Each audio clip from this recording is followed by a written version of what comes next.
Good morning, my brothers and sisters. Welcome to episode number 54 in Deuteronomy. Would the inability to attend church, would that be a punishment for you? We're going to find an answer from Deuteronomy chapter 23. But let me start with the story first. When my wife and I get in the car after church, we frequently say, at least maybe 60% of the time, another great day at church. And it can be a variety of different things. Perhaps it's the sweetness of fellowship or the honor of bearing one another's burdens, or maybe it's the joy of using my gifts or the appreciation of watching somebody else use their gifts, or a particular conviction from the word and preaching, or the reverence and worship. Could be anything.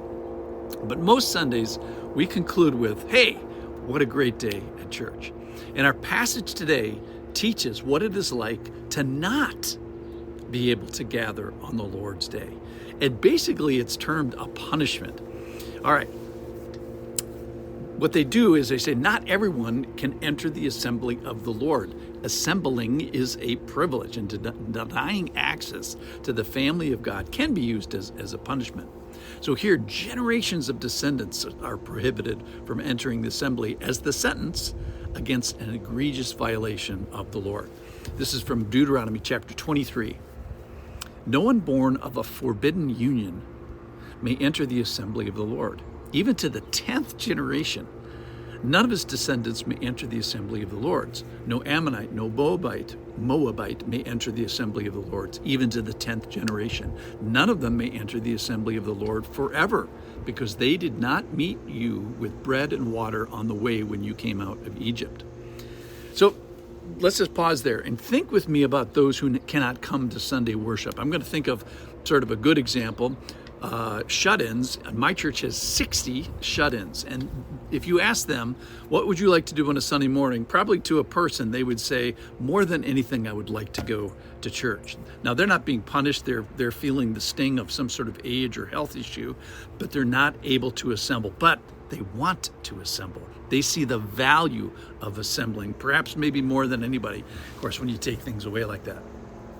So today we read about a group who cannot assemble, but it's for sin. There are consequences for violating the clear teachings of God.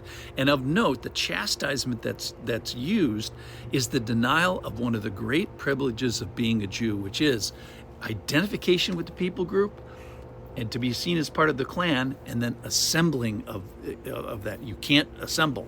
So there's privileges there. So being a part of the clan has some particular benefits, one not the least of which was assembling, and in that day, access to God. So remember, at that time in human history, God was particularly geographical. He was particularly ethnic, just the Jews. Access to him was uniquely a people in a particular place following a particular pattern, and most of the world was not a part of this. So to be excluded from that was a big deal. So here, because your behavior has been bad, you have separated yourself from the people of God, and you're being punished by losing your opportunity to continue in the assembly of God.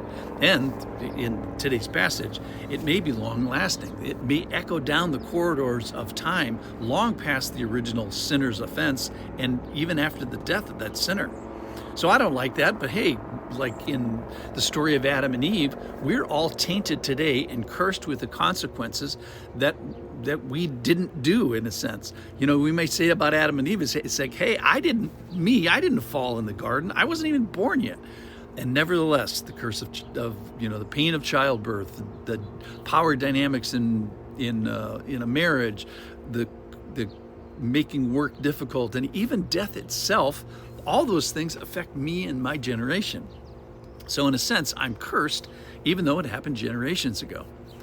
So let's go to the Oxford Dictionary of Christianity, and let's talk about excommunication, because that's really what we're talking about here today, even though the word excommunication is not in the Bible. What it is an ecclesiastical censure imposed by a competent authority, which excludes those subjected to it from the communion of the faithful and imposes on them other deprivations and disabilities.